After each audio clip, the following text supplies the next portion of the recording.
செய்ய போகிறோம். இது நாகர்கோவிலில் ஒரு ஃபேமஸான டிஷ்ஷு. அதுக்கு 2 கப்பு வறுத்த புட்டு மாவு எடுத்துருக்குறோம். இதை தண்ணி ஊற்றி 1 கப் தண்ணி ஊற்றி 1/4 மணிக்கு ஊற வைக்கணும். இதுக்கு கூட 2 முட்டையும் சேர்த்து அடித்து உப்பும் போட்டு அடிக்கணும். அடித்து நம்ம ஓட்டில் ஊற்றி சுட போகிறோம். அது நல்ல பபுளாக வரும். எப்படி வருதுன்னு பத்து மாவில் 1 கப்பு பச்சை தண்ணி ஊற்றி நார்மல் வாட்டர் அதை ஊற்றி இப்படி விரைய வச்சுருக்கிறேன். நல்ல ஸ்மூத்தாக விரைய வைக்கணும்.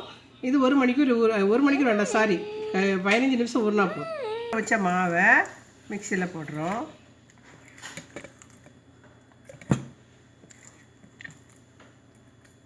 எடுத்துருக்கோம். அதுக்கு 1 முட்டை சேர்த்து நல்லா அடிக்கணும். மிக்சியில் நல்லா அடித்து அதுக்கு நம்ம பாதி மாவை அடித்து எடுத்தாச்சு. அது 2வது செட்டு அடித்து இது கூட சேர்த்து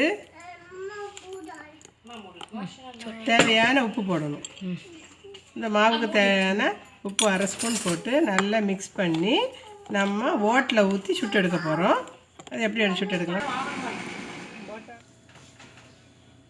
சூடாக இருக்கணும். அதில் இந்த மாவை ஊற்றணும். ஊற்றி இப்படி ரவுண்ட் ஷேப்பில் பரட்டணும்.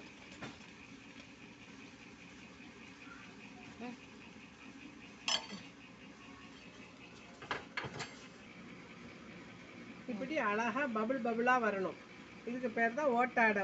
ஓட்டையாக இருக்குதுல்ல, அதனால இந்த ஓட்டாடையை மண் ஓட்டில் சுட்டாதான் இப்படி பார்ப்பதுக்கு அழகாகவும் கிறிஸ்பியாகவும் இருக்கும்.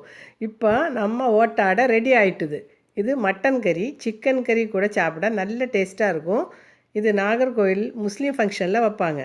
இந்த மாதிரி செய்து பார்த்து கமெண்ட் பண்ணுங்கள், லைக் பண்ணுங்கள், சப்ஸ்கிரைப் பண்ணுங்கள். Thank you friends.